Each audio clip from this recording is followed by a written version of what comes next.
So very good morning everyone. Welcome to an academy. Welcome to Creatrix. So first of all, let me introduce myself. My name is Vishal Soni. I am an ex-IAS officer. I have cleared ESC examination 2 times. Right now I'm teaching on an academy and I am one of the topmost educators on an academy.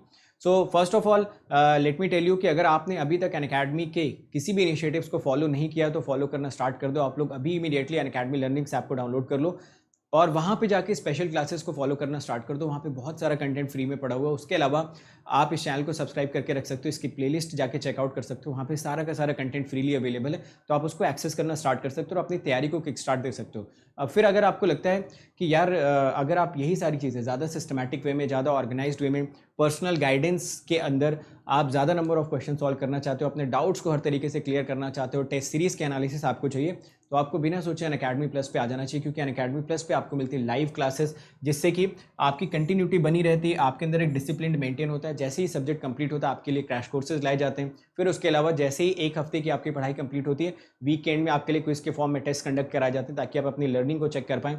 बाकी जो सबसे important चीज़ आपको अन academy plus में मिलती है वो मिलती है आपकी डाउट सॉल्विंग।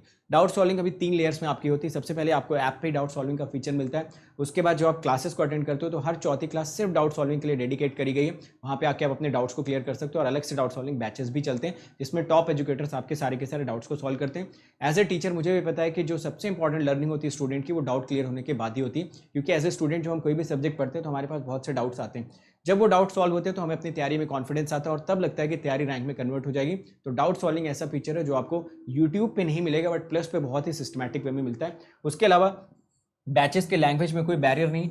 आप रैंक इंप्रूवमेंट बैच या एक्सीलरेट बैच भी ज्वाइन कर सकते हो जहाँ पे फास्ट ट्रैक वे में आपके सारे के सारे कोर्सेज कंप्लीट कराए जाते हैं। उसके बाद जो दूसरा सब्सक्रिप्शन आता है वो होता है आइकॉनिक। आइकॉनिक में आपको एक पर्सनल कोच मिलते हैं जिन्होंने सारे के सारे एग्जाम्स खुद क्लियर किए होते हैं। ये आपको डेली, मंथली, वीकली प्लान्स बना के देते हैं। उन प्लान्स को आप एग्जीक्यूट करो। नहीं कर पाते हो तो उनसे डिस्कस करो कि क्यों नहीं कर पा रहे हो, क्या इशूज़ आ रहे हैं।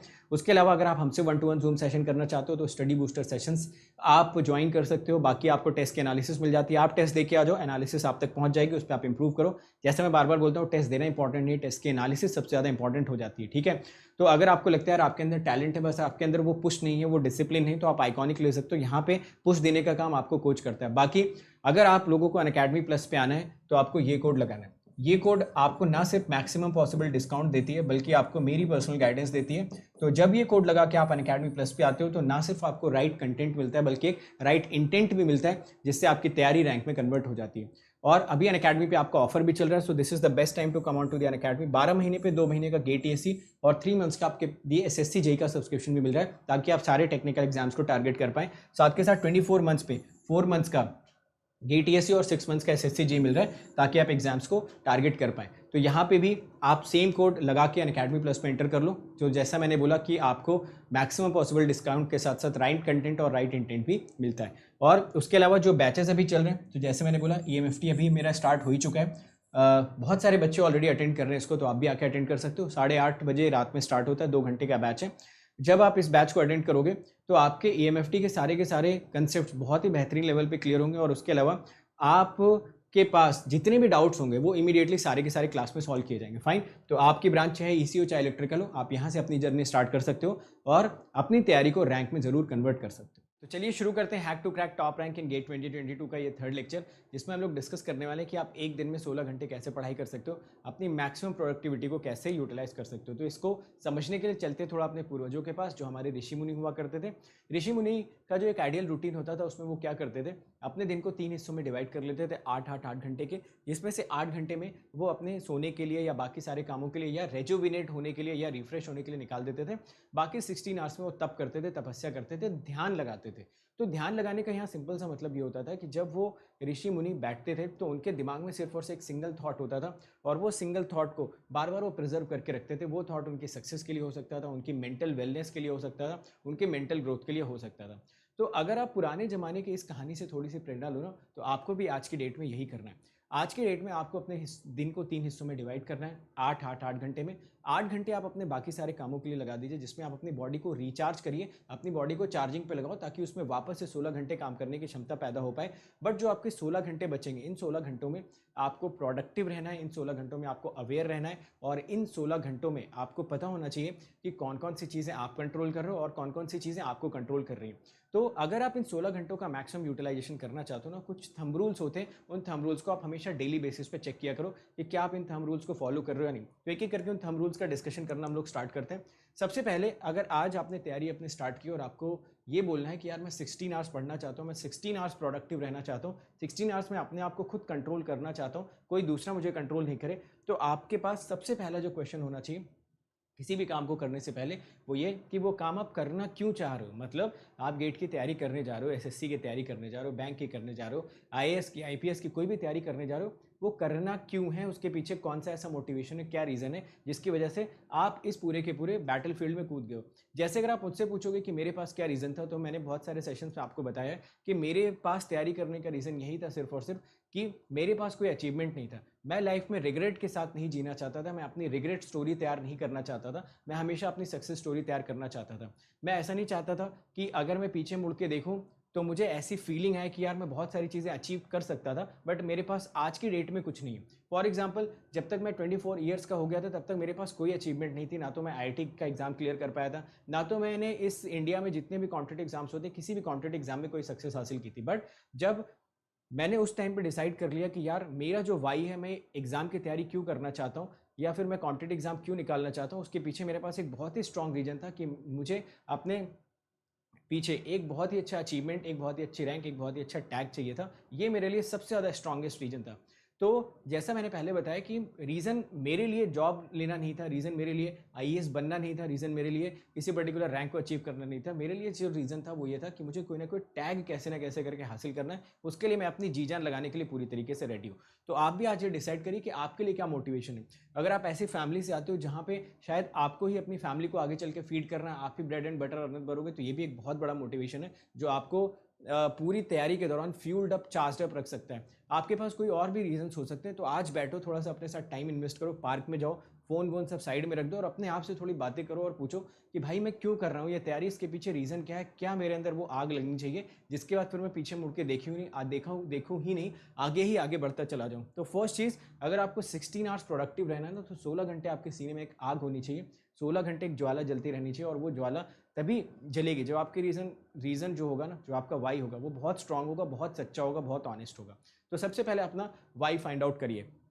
जब आप अपना वाई फाइंड आउट कर लोगे तब आपको क्लियर हो जाएगा कि ठीक है भाई, मुझे इस चीज़ के लिए करना है। मतलब अब आप क्लियर कट हो गए, 16 घंटे आपके अंदर वो आग जलती रहेगी। बट अब आपको एक चीज़ बहुत अच्छी तरीके से समझ में आनी चाहिए, दुनिया में दो तरीके के लोग होते हैं, ठीक है, दुनिया में दो तरीके के लोग होते हैं। पहले तरीके का जो इंसान होता है वो ऐसी चीज़ों को कंट्रोल करना चाहता है जो वो कर नहीं सकता, और जिन चीज़ों को वो कंट्रोल कर सकता है उसको कंट्रोल करता नहीं। फॉर एग्जाम्पल, अगर मैं नॉर्मल स्टूडेंट्स की बात करूं, एक नॉर्मल स्टूडेंट क्या कर सकता है, क्या कंट्रोल कर सकता है, अपनी पढ़ाई को बहुत ही बेहतर तरीके से कंट्रोल कर सकता है, अपने प्लान्स को बहुत अच्छे से कंट्रोल कर सकता है, अपने अराउंड जो उसके डिस्ट्रैक्शंस हैं उनको बहुत अच्छी तरीके से कंट्रोल कर सकता है। बेसिकली वो अपने अराउंड उससे रिलेटेड जितनी चीज़ें उसको बहुत ज़बरदस्त तरीके से कंट्रोल कर सकता है। वो क्या कंट्रोल नहीं कर सकता कि आईआईटी पेपर कैसा बनाएगी, पेपर में सिली मिस्टेक होगी कि नहीं, सेंटर कहाँ पे पड़ेगा, इंडिया आज मैच जीतेगा कि नहीं जीतेगा, आज बारिश होगी कि नहीं होगी, आज कोई स्टेट में कौन सा इलेक्शन होगा तो कौन जीतेगा, ये सारी चीज़ें वो कंट्रोल नहीं कर सकता। बट अगर आप देखते होगे ना, ऑन द कॉन्ट्रेरी, तो हम ये सब चीज़ों को कंट्रोल करने की कोशिश करते हैं। हम सोचते हैं यार पेपर खराब बन गया, यहाँ पे तो ये जीत गया, इंडिया आज मैच हार गई, दिस दैट, ये सब चीज़ें ना यार आपके कंट्रोल में है नहीं। तो आप क्या करते हो कि इन सब चीज़ों के पीछे अपना बहुत ही ज़्यादा टाइम तो वेस्ट करते ही करते हो, बट टाइम के साथ साथ जो आपकी एनर्जी वेस्ट होती है ना, वो एनर्जी आपके बैक ऑफ द माइंड कहीं ना कहीं स्टे कर जाती है। तो वो जब एनर्जी वापस से लौट के आती है आपके पास ना, तो आप क्या करते हो, वापस से उसी थॉट में अपने आगे आने वाले टाइम को भी इन्वेस्ट कर देते हो। ठीक है, तो आपने क्या करा कि जो चीज़ें कंट्रोल करनी चाहिए थी उसको बिल्कुल ही साइड में रख दिया, जो नहीं करनी चाहिए थी उसमें आज तो टाइम खराब किया ही किया, आने वाले टाइम पे भी आप उसमें टाइम खराब किए जा रहे हो। तो आज की डेट में एक ये थंब रूल बना लो, आज बैठो कॉपी पेन लेके, जैसा मैंने पहले बोला, चले जाओ पार्क में, अपने आप के साथ थोड़ा टाइम बिताओ और देखो कौन सी चीज़ें आप सबसे बेहतर कंट्रोल कर सकते हो। क्लासेस आप बहुत सिस्टमैटिकली अटेंड कर सकते हो, आप आके नोट्स बना सकते हो, उनका घर पे जाकर रिविजन कर सकते हो, क्वेश्चंस लगा सकते हो, अपनी नींद बहुत अच्छी तरीके से ले सकते हो, सोशल मीडिया को थोड़ा सा कट ऑफ कर सकते हो, मोबाइल का यूजेस लिमिटेड कर सकते हो। तो वो सारी चीज़ें आप कंट्रोल कर लो ना, जो आपकी सक्सेस में बाधा बन रही है, उनको बहुत ही जबरदस्त तरीके से कंट्रोल करो। अब जो मैंने बताया दूसरी तरीके के इंसान होते हैं ना, वो उन्हीं चीज़ों को कंट्रोल करते हैं जिसको वो कर पाते हैं, बाकी सारी चीज़ों को छोड़ देते हैं, वो कंपैरेटिवली जल्दी सक्सेसफुल हो जाते हैं as compare to other people. तो याद रखना इस बात को सभी लोग, ये बहुत ही इंपॉर्टेंट बात होती है, और जितने भी सक्सेसफुल लोग होंगे ना, ये कॉमन पॉइंट आप उसमें पाएंगे। तो अब आपके अंदर ये थॉट प्रोसेस डेवलप हो गया, आज आपने जाके पता करना है कि कौन कौन सी चीज़ें आप कंट्रोल कर सकते हो, उसकी एक लिस्ट बना लेना। ठीक है, जब आपको पता चल जाएगा कि यार ये चीज़ मैं कंट्रोल कर सकता हूँ, मैं ये पर्टिकुलर सब्जेक्ट पढ़ सकता हूँ, डिजिटल इलेक्ट्रॉनिक्स में पढ़ सकता हूँ, तो डिजिटल इलेक्ट्रॉनिक्स में ना मास्टर बनने की जरूरत नहीं। ऐसा आपको नहीं करना है कि जब डिजिटल इलेक्ट्रॉनिक्स आपके बिल्कुल जबरदस्त लेवल पे तैयार हो जाएगी तब जाके आप डिजिटल इलेक्ट्रॉनिक्स में कॉन्फिडेंट फील करोगे। नहीं, किसी भी चीज़ को जो सीखने का जो सबसे बेहतरीन तरीका होता है वो होता है कि उस चीज़ को आप स्टार्ट कर दो। जैसे आज आपको कोई सब्जेक्ट सीखना है, स्टार्ट कर दो। ये मत सोचो कि यार मुझे इसके बेसिक्स क्लियर नहीं है, मुझे फॉर्मुलेस नहीं आते हैं, मेरे पास ये प्रीरिक्विजिट नहीं कंप्लीट है, ये नहीं कंप्लीट है, A4 शीट नहीं है, कॉपी नहीं है, पेन नहीं है, टीचर नहीं है। छोड़ो ये सब, आज स्टार्ट करना है, कर दो शुरू करोगे तो कुछ गलतियां होंगी। तो यहाँ पे देखो मैंने आपके लिए सक्सेस फनल भी बना रखा है, ये बड़ा इंपॉर्टेंट होता है। जब भी आप कोई भी काम स्टार्ट करते हो ना, start is the one of the most important thing. यहाँ पे आपको बहुत सारे लोग मिलेंगे, फिर आप थोड़ा सा नीचे आओगे, कुछ लोग स्टार्ट पे ही रुक जाएंगे, बट कुछ लोग गलतियां करेंगे। गलतियां करने के बाद कुछ लोग क्या होंगे कि वो गलतियों को एक्सेप्ट ही नहीं करेंगे, बट कुछ लोग ऐसे होंगे जो गलतियों को एक्सेप्ट करेंगे। अब एक्सेप्ट करने के बाद भी आपको पता भी चल जाएगा, आप में से बहुत सारे लोग ऐसे होंगे जिनको पता भी होगा कि यार मैंने गलती कर दी है, ठीक है, बट उस गलती को ना आप कभी भी इंप्रूव या एक्सेप्ट नहीं करोगे। तो आपके लिए ना एक्सेप्टेंस भी बड़ा एक इंपॉर्टेंट पार्ट हो जाता है। तो आपको अपनी गलती को एक्सेप्ट भी करना है कि आपने गलती करी हुई है, फाइन। फिर उसके बाद जब पता ही चल गया गलती कर गए तो उसको इंप्रूव भी कर लेते हैं, तो उसको इंप्रूव करेंगे। इंप्रूव करने के बाद एक बड़ा इंपॉर्टेंट चीज़ यहाँ पे मैं लिखा हूँ, इम्प्रोवाइज। इम्प्रोवाइज का मतलब होता है कि जो गलती एक बार हो गई ना उसको दोबारा नहीं करनी। एक बार समझ में आ गया कि ये गलती करने की वजह से मेरा एग्जाम में सिलेक्शन नहीं हो रहा है, ये गलती करने की वजह से मैं रिवाइज नहीं कर पा रहा हूँ, रात भर यूट्यूब चलाने की वजह से मेरा डेडलाइन कंप्लीट नहीं हो रहा है, रात भर वेब सीरीज देखने की वजह से डेडलाइन कंप्लीट नहीं हो रहा है, हो गई गलती ना एक बार एक्सेप्टेबल है, बार बार वही करोगे तो आपकी जगह दूसरा बंदा आपके पीछे बैठा हुआ आपकी सीट खाने के लिए, ठीक है। तो ये पूरा का पूरा फनल आप फॉलो करोगे ना तो नीचे आपको सबसे कम लोग मिलेंगे जो कि एक सक्सेस का आपको फनल दिखता है। तो स्टार्ट कर दो, गलती करो, एक्सेप्ट कर लो इमीडिएटली, उसको इंप्रूव करो, दोबारा कसम खा लो कि ये गलती जिंदगी में दोबारा नहीं करूंगा, सक्सेस आपके सामने बिल्कुल बैठी हुई है, जस्ट आपको उसका इंतजार करना है। फिर मैं हमेशा ना एक 4S रूल को बड़ा रिकमेंड करता हूँ, बहुत फॉलो करता हूँ।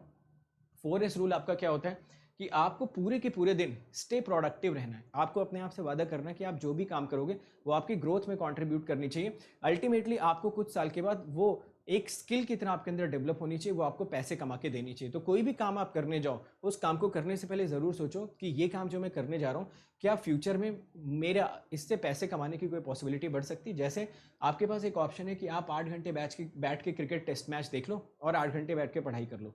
तो आपको ये चीज़ बहुत क्लियर कट पता है, इसमें कोई रॉकेट साइंस नहीं कि अगर आप 8 घंटे आज पढ़ाई करोगे तो शायद कल आप एग्जाम में सेलेक्ट हो जाओ, शायद आपके पैसे कमाने की पॉसिबिलिटी बढ़े। बट अगर आप 8 घंटे मैच देखोगे, उसमें कोई भी टीम हारे कोई भी टीम जीते, उसमें आपको बिल्कुल किसी भी चार आने का भी फायदा नहीं होने वाला है। तो हमेशा ना डिस्टिंक्शन ऐसे करो। तो क्या सर हम कभी मैच नहीं देखें? देखो बिल्कुल, but not by compromising your current work or maybe the current task that you are having right now, ठीक है। एक बार सक्सेसफुल हो जाओ तो वंस इन अ वाइल आप इस चीज़ को देख सकते हो, आप एंटरटेनमेंट के लिए देख सकते हो। बट अगर आप डेली 4-4 घंटे 5-5 घंटे मैचेस पे, वेब सीरीज पे, इन सारी फालतू की चीज़ों पे वेस्ट करते हो ना, तो उससे आप तो पैसे नहीं कमाओगे बट आपके थ्रू बहुत सारे लोग अलग से पैसे कमा लेंगे।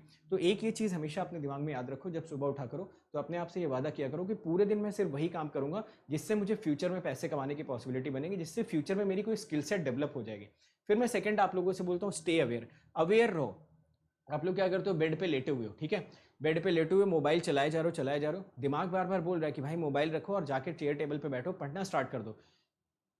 तो इस समय ना आपकी अवेयरनेस बड़ी इंपॉर्टेंट हो जाती है, आपको अवेयर रहना चाहिए। जैसे दिमाग ये सिग्नल जनरेट करे इमीडिएटली आप समझ जाओ, मोबाइल वगैरह रखो, जाके चेयर टेबल पे बैठ जाओ।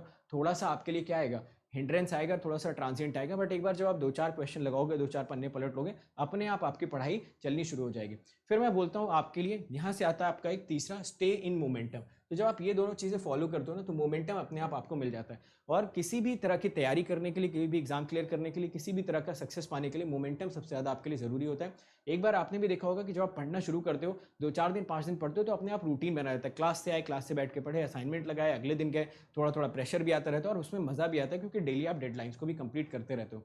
फिर मैं फाइनली बोलता हूँ, स्टे प्रोएक्टिव। प्रोएक्टिव का मतलब होता है कि अगर आपके पास कोई भी स्कीम वर्क नहीं कर रही, कोई भी आपकी स्ट्रैटेजी काम नहीं कर रही, इमीडिएटली उसको चेंज करो, ठीक है।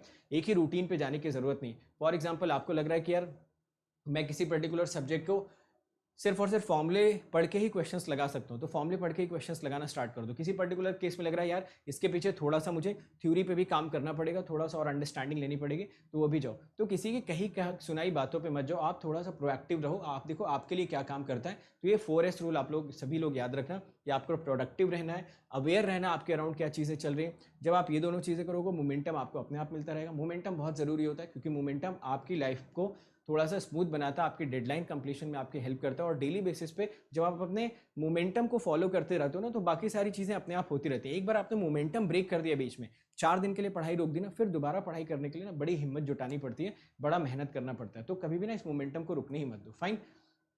अब देखो, अब मैं इसके बाद आप लोगों से बोलता हूँ कि अगर आपने इतनी सारी चीज़ें कर ली, ठीक है, अब उसके बाद आप एक चीज़ ज़रूर सोचो कि आपकी जो लाइफ है ना, उससे सिर्फ आप कनेक्टेड नहीं हो, उससे बहुत सारे लोग कनेक्टेड हैं। आपके पेरेंट्स, आपकी फैमिली, हो सकता है आपके छोटे भाई बहन हो। तो 4 ऐसे लोगों का नाम हमेशा अपने पास लिख के रखा करो जिनकी पूरी की पूरी लाइफ अपसाइड डाउन चेंज हो जाएगी अगर आप सक्सेस हो गए। मैं आपकी तो लाइफ की बात ही नहीं कर रहा हूँ, आपकी लाइफ तो चेंज हो ही जाएगी अगर आप सक्सेसफुल हो गए, मगर आप इस चीज़ की भी रिस्पॉन्सिबिलिटी अपने ऊपर लो कि अगर मैं सक्सेस हो गया तो शायद मेरे जो छोटे भाई बहन होंगे, शायद मेरे जो माता पिता जो मुझसे इतनी आस लगा के बैठे हैं, उनकी लाइफ पूरी तरीके से अपसाइड डाउन चेंज हो जाएगी। शायद जो हम लोग अभी लोअर मिडिल क्लास में, उससे मिडिल क्लास में आ सकते हैं, अपर मिडिल क्लास में जा सकते हैं। ये पूरा का पूरा ओनरशिप, पूरी की पूरी जिम्मेदारी आपके ऊपर है। और देखो, ये जिम्मेदारी आपको आज नहीं कल तो लेनी पड़ेगी, बट आज सही मौका है। आज आपसे कोई ज़्यादा सवालात नहीं पूछ रहा है, आज आपसे कोई ज़्यादा क्वेश्चंस नहीं कर रहा, तो this is a right time to take the ownership. इन चारों लोगों को प्राउड फील कराओ और कोशिश करो कि आप अपनी सक्सेस से इनकी लाइफ को अपसाइड डाउन चेंज करके दिखाओ। और यकीन मानो यार, इसका मजा ना बिल्कुल ही अलग होता है। जो आपके पापा मम्मी आपके ऊपर प्राउड फील करते हैं, आपके जो सिबलिंग्स होते हैं, आपके छोटे भाई बहन होते हैं, आपके ऊपर प्राउड फील करते हैं ना, तो ये जो फीलिंग होती है ना, हमेशा लाइफ में रहती है। एक बार आप सक्सेसफुल हो जाओगे ना, तो आपके पेरेंट्स जिंदगी भर आपके ऊपर प्राउड फील करेंगे, आपके सिबलिंग्स आपके ऊपर प्राउड फील करेंगे। और जब ये फीलिंग आपके अंदर आती है ना, तो you actually feel the sense of accomplishment. आपको लगता है कि यार, जो मेरी जर्नी शुरू हुई थी, जो हम लोग केजी में गए थे, फर्स्ट सेकंड क्लास थर्ड में गए थे, बीटेक किया, सब कुछ किया, आज जब हम लोग सक्सेसफुल हो गए, तब जाके लगता है कि यार, अब जाके ना मेरा जो सेंस ऑफ अकम्पलिशमेंट है, जो मैं लोगों से एक रिस्पेक्ट की उम्मीद करता था, वो आज मुझे जरूर मिल रही है। ठीक है। अब फाइनली अगर आप ये चीज़ देखोगे, तो आपको अपने स्टडी के साथ साथ ना जो रिलेशनशिप्स होते हैं, इसमें आपके पेरेंट्स के रिलेशनशिप भी आ गए, इसमें आपके गर्लफ्रेंड बॉयफ्रेंड वाले रिलेशनशिप्स भी आ गए, इसमें हो सकता है कोई आपका बड़ा अच्छा दोस्त हो जो आपको बार बार आके डिस्ट्रैक्ट करता हो, यार पढ़ाई लिखाई छोड़ो, चलो चलते हैं, घूम के आते हैं, मूवी देख के आते हैं, वॉट। तो उनको ना सिर्फ और सिर्फ इतना ही स्पेस देना, ठीक है। इससे ज़्यादा स्पेस मत देना, बहुत ही थोड़ा। मैं ये नहीं बोल रहा हूँ बिल्कुल हटा दो, थोड़ा स्पेस दो, बट वो स्पेस आपको बिल्कुल अवेयर रहते हुए देना है। उसमें आपको अपने ग्रोथ के किसी भी पॉइंट से कॉम्प्रोमाइज़ नहीं करना। उसके अलावा बात आती है प्लेजर पे। प्लेजर में आ जाता है आपका सोशल मीडिया हो गया, आपका वेब सीरीज हो गया, आपकी दुनिया भर की आदतें हो गई। जो भी आप प्लेजर में करना चाहते हो, आप प्लेजर को कभी भी अपनी लाइफ से कट ऑफ नहीं कर सकते। हाँ, उसको अपनी पढ़ाई का ना बहुत छोटा सा हिस्सा प्रोवाइड करो, बट हमेशा जो एक बड़ा वाला पाई होना चाहिए, बड़ा सर्कल होना चाहिए, उसमें स्टडी होनी चाहिए। बाकी ये सारी थोड़ी थोड़ी चीज़ें once in a while it is okay, but ये आपके स्टडी पे, आपके माइंड पे, आपके दिमाग पे हावी नहीं होनी चाहिए। ठीक है। अब फाइनली मैं इस सेशन को एंड करता हूँ इस कोट के साथ। आप लोगों ने शायद सभी ये गाबा वाला मैच देखा होगा। तो वहाँ पे सचिन तेंदुलकर ने ये ट्वीट किया था, जब भी आपको डिमोटिवेटेड फील हो, जब भी आपको लगे कि यार अब मुझे अच्छा नहीं लग रहा है, शायद मैं सक्सेसफुल नहीं हो पाऊंगा ना, तो ये ट्वीट ज़रूर पढ़ लेना, बड़ा ही पावरफुल ट्वीट है। और इस ट्वीट की ना लास्ट लाइन आप लोग ज़रूर अच्छी तरीके से पढ़ना, कि अगर आप इसमें देखोगे तो लिखा गया है, for all of us in across the world, if you ever score 36 और लेसर इन लाइफ, मतलब आप कभी फेल हो गए अगर, तो remember this is not the end of the world. The spring stretches backward only to propel you forward, and once you succeed, don't you forget with those who stand by you when the world wrote you off. तो ये point बड़ा ही ज़्यादा important है। दुनिया आपको बहुत कुछ बोलती रहेगी, लोग आपको बहुत कुछ बोलते रहेंगे, बट आपको अपनी स्किल्स पे, अपने टैलेंट पे, अपनी मेहनत पे, अपनी प्लानिंग पे बहुत भरोसा होना चाहिए। आज नहीं तो कल, नहीं तो परसों सक्सेस ज़रूर आपके हाथ लगेगी। तो इसी नोट के साथ ये सेशन मैं एंड करता हूँ। होपफुली अगर आप ये सारे के सारे प्रोसेसेस को अच्छे से फॉलो करते हो, तो आप एटलीस्ट अपनी लाइफ में जितनी देर आप जगोगे, जितनी देर होश में रहोगे, उतनी देर आप प्रोडक्टिव रहोगे। और अगर उतनी देर प्रोडक्टिव आप रह गए 1 महीने तक भी, तो आप देखोगे कि आपका जो कॉन्फिडेंस यहाँ पे है ना, कल की डेट में ये कॉन्फिडेंस यहाँ पे आएगा। सिर्फ 1 महीने अगर आप ये चीज़ करके देख लेते हो, और अगर आप सोचो कि ये आपके लाइफस्टाइल का हिस्सा बन जाए ना, तो आप अपनी ज़िंदगी को कहाँ से कहाँ पहुँचा सकते हो। तो एक बार ट्राई करके देखना। कमेंट सेक्शन में मुझे ज़रूर आके बताना कि क्या ये टिप्स आपको अच्छे लगे या नहीं। अगर अच्छे लगे तो ज़रूर इसको आप अपनी लाइफ में फॉलो करिएगा। तो बात करते हैं सबसे पहले टिप नंबर 1 की। टिप नंबर 1 आपके लिए कि आपको ये समझना होगा कि जो आपकी बॉडी है वो एक मशीन की तरह होती है। इस मशीन से आप ज़्यादा से ज़्यादा काम तभी निकलवा सकते हो जो आप इसकी देखभाल कर रहे हो, इसको प्रॉपर डाइट दे रहे हो, और एक प्रॉपर एक्सरसाइज भी आप साथ के साथ कर रहे हो। तो बहुत सारे स्टूडेंट्स की क्वेरी होती है, सर हम थक जाते हैं, हमें थकान होने लगती है over the period of time. तो इसका मतलब आपकी बॉडी सही से फंक्शन नहीं कर रही है। तो अगर हो सके तो आप मेडिकल काउंसलिंग लीजिए, अदरवाइज आप एटलीस्ट आज से अपने डाइट का और एक्सरसाइज का ध्यान देना ज़रूर शुरू करिए। तो आप ज़रूर 16 आवर्स के लिए रेडी हो पाएंगे और आपकी बॉडी सेम तरीके से रिस्पॉन्ड कर। चलिए अब बात करते हैं टिप नंबर 2 की। बात बॉडी की तो हो गई, अब सेम तरीके से माइंड की बात करते हैं। जैसे आपकी बॉडी का हेल्दी रहना ज़रूरी है, आप बॉडी को राइट कंटेंट राइट फूड दोगे तो बॉडी सही तरीके से एग्जीक्यूट करेगी। वैसे ही आपका माइंड होता है, माइंड की भी एक्सरसाइज और माइंड का भी कंटेंट बड़ा इंपॉर्टेंट होता है। तो अगर आप माइंड को अपने हेल्दी रखना चाहते हो तो माइंड रिलेटेड कुछ एक्सरसाइजेस जैसे कि आपकी डीप ब्रीदिंग हो गई, जैसे मेडिटेशन हो गया, तो थोड़ा सा टाइम आप अपने माइंड को भी रिलैक्स करने में लगाइए, जो कि आज की डेट में इतना ज़्यादा पजल्ड है, इतनी इन्फॉर्मेशन आप उसको दे रहे हो, ऑनलाइन क्लासेस कर रहे हो, फिर आप यूट्यूब वीडियोज़ देखने लगते हो, वेब सीरीज़ देखने लगते हो और भी दुनिया भर की चीज़ें सोचते हो, तो उसको भी थोड़ा टाइम दो, थोड़ा रिलैक्सेशन चाहिए, ये ज़रूर आप अपनाइए। और दूसरी इंपॉर्टेंट चीज़, हमेशा सही कंटेंट कंज्यूम करिए, ऐसा कंटेंट कंज्यूम करिए जिससे माइंड को थोड़ा शांति मिले, माइंड रिलैक्स हो पाए। अगर आप दिन ब दिन ऐसे कंटेंट कंज्यूम करते जा रहे हो जिससे माइंड कोप अप नहीं कर पा रहा है, जिसके बारे में माइंड दिन रात सोचता ही जा रहा है और आप उसको कंट्रोल नहीं कर पा रहे हो, तो कहीं ना कहीं माइंड आपकी बॉडी को कोऑर्डिनेट नहीं कर पाएगा। और आपको अगर सक्सेसफुल होना है, आपको बहुत लंबे समय तक काम करना है, तो माइंड और बॉडी का कोऑर्डिनेशन बहुत जरूरी है। तो आइए मैं आपको बताने जा रहा हूँ टिप नंबर 3। टिप नंबर 3 में मैं आपको बताने वाला हूँ कि आपकी लाइफ में सबसे सैडेस्ट वर्ड क्या होता है, और वो सैडेस्ट वर्ड होता है काश। अगर आप अपनी लाइफ में कभी भी ऐसा सोचते हो ना कि काश मैंने ऐसा कर लिया होता, काश मैं ऐसा कर पाता, काश मैं ऐसा कर चुका होता, तो ये आपकी लाइफ में सबसे सैडेस्ट वर्ड होते हैं। क्योंकि डीप डाउन आपको भी पता होता है कि आप वो काम कर सकते थे, उसके बावजूद आप उसको नहीं कर पाए, जस्ट बिकॉज क्योंकि आप कुछ पेटी प्लेजर्स में फंस गए, जस्ट बिकॉज कि आपने अपने टाइम को कहीं पे वेस्ट कर दिया।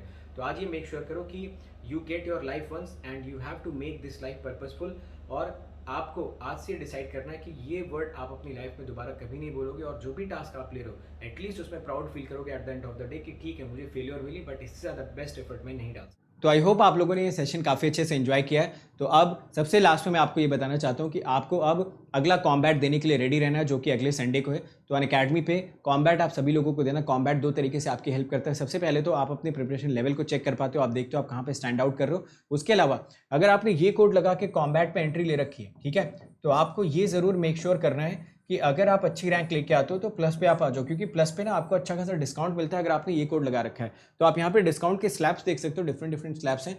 आपको अप टू 100% की स्कॉलरशिप मिलती है अगर आप ये कोड लगा के अनअकैडमी कॉम्बैट देते हो तो फाइन। उसके अलावा आप सभी लोग यार स्पेशल क्लासेस के सारे फीचर्स को एक्सेस करना स्टार्ट करो। फ्री में आपको इतने सारे फीचर्स यहाँ पे दिए जाते हैं। आपके पास जो भी क्लास आप एनरोल करके रखते हो उसके पास उसके मैसेजेस जाते हैं, आप लेक्चर के नोट्स डाउनलोड कर सकते हो। उसके अलावा वहाँ पे बहुत अच्छी तरीके से क्विजेस वगैरह कंडक्ट होते हैं, क्योंकि पोल्स वगैरह हम लोग कंडक्ट कर पाते हैं, और बिल्कुल वैसा ही इंटरफेस होता है जैसा आपका अनअकैडमी प्लस वाले स्टूडेंट्स को मिलता है। बस आपके डाउट सॉल्विंग्स और उसके अलावा जो आपके रेज द हैंड वाले ऑप्शन है वो अभी स्पेशल क्लास में अवेलेबल नहीं होते। Rest all the options you can simply enjoy and you can simply access, fine. उसके अलावा देखो यार, हमारे किसी भी सेशन में आपको कुछ इशू आता है, कुछ भी लगता है, हमें बताइए ताकि हम उस कंटेंट को इंप्रूव कर पाए, ताकि आपके जो जूनियर्स हैं उनको एक बेहतरीन कंटेंट मिल पाए जो कंप्लीटली एरर फ्री हो, फाइन। उसके अलावा जैसा मैंने पहले आपको बताया, ऑफर अभी आपको मिल रहा है 12 महीने पे 2 महीने गेट टीएससी, 3 मंथ्स का आपको एसएससी जेई का, और 4 मंथ्स पे 4 मंथ्स का गेट टीएससी एंड 6 मंथ्स का एसएससी जेई, ताकि आप सारे टेक्निकल एग्जाम्स को टारगेट कर पाओ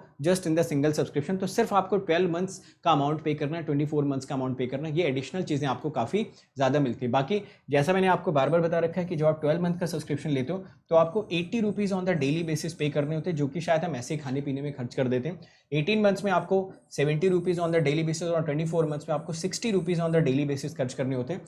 तो अगर आप इतने पैसे इन्वेस्ट कर सकते हो तो you should invest this money on your future, क्योंकि जब आप प्लस पे आते हो तो आपकी जो सक्सेस की रेशियो होती है वो काफ़ी हद तक बढ़ जाती है, उसकी परसेंटेज काफ़ी हद तक बढ़ जाती है, क्योंकि वहाँ पे ना सिर्फ आपके डाउट सॉल्व होते हैं, आपको टीचर्स का पर्सनल गाइडेंस मिलता है और सिस्टमैटिक वे में सारी तैयारी कंप्लीट हो सकती है। तो अगर आप मेरी पर्सनल गाइडेंस में आना चाहते हो तो आपको ये कोड लगाना है, अनअकैडमी प्लस पे आना है तो आपको ये कोड लगाना, बिकॉज ये कोड आपको ना सिर्फ राइट कंटेंट देता है बल्कि राइट इंटेंट देता है, और उसके अलावा मैक्सिमम पॉसिबल डिस्काउंट भी प्रोवाइड कराता है। बाकी अगर आप आइकॉनिक लेना चाहते हो तो 12 मंथ्स का जो आपको आइकॉनिक का सब्सक्रिप्शन मिलता है वो 45K का मिलता है, 18 मंथ्स का 58K और 24 मंथ्स का 66K, ठीक है।